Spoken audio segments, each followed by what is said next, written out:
In real life, a hover check is very much a safety measure.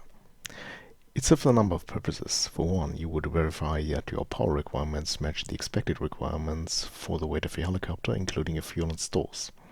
Additionally, you would check for proper controllability of the helicopter, something that is especially important if there is a bit of ambient wind. A third purpose is that in case of mechanical failure, you would still be at an altitude at which you are safe from any major injury, even if you were to drop straight back through the ground. Now, in a simulation, your helicopter should generally start out in good repair, so you should be fine in terms of mechanical failure.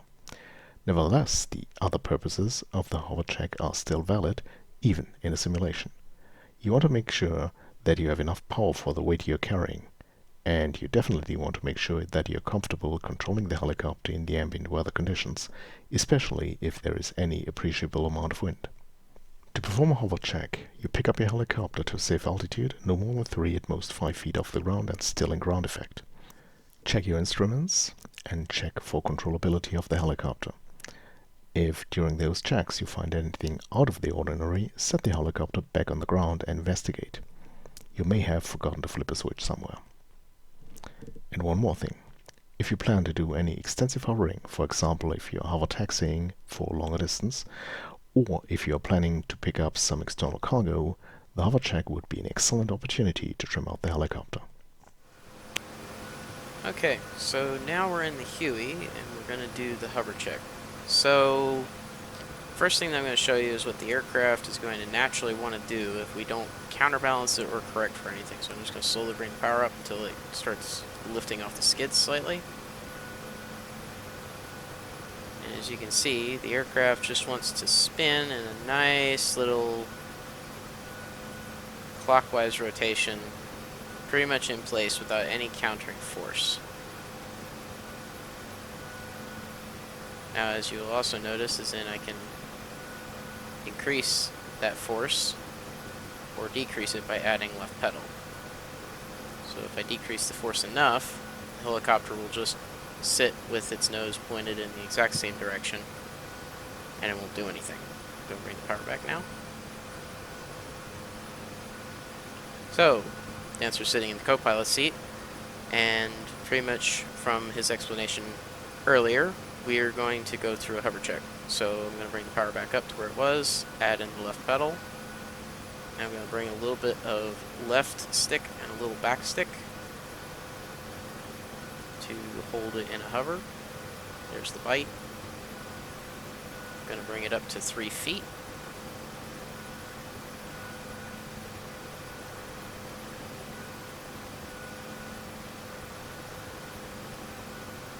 Okay, now that we're at 3 feet, I'm going to add in left pedal to stress the engine. See if we have that extra little bit of power to turn the aircraft. Moving just a little bit. And since we did a 180 turn without really dropping any altitude, I now know that we have at least a little bit of extra power on top of what we have to hover to be able to make turns. So while we taxi out here to the pad, Dancer, did you want to add anything else from your explanation before?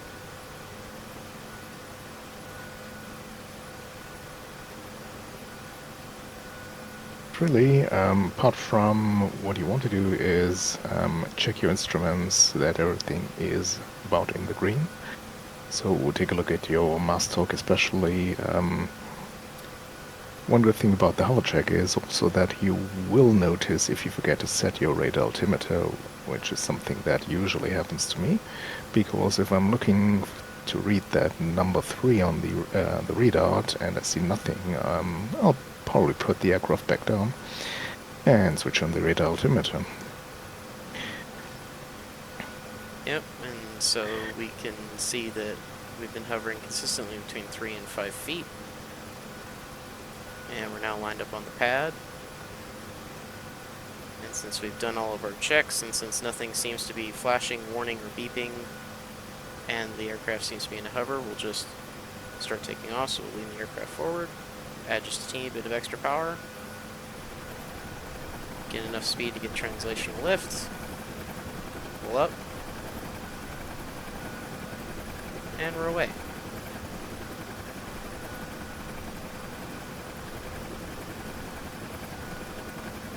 So, hope you have enjoyed this talk about hover checks and how they can help you, especially when you're operating in areas like Syria, where for this time we are operating at an airfield that is very close to sea level. But if you're operating at a FARP or someplace that's high in the mountains, you may need to double check if you have the power to take off with the weight that you have on board. Hope you have enjoyed the video, and I'll see you in the next video.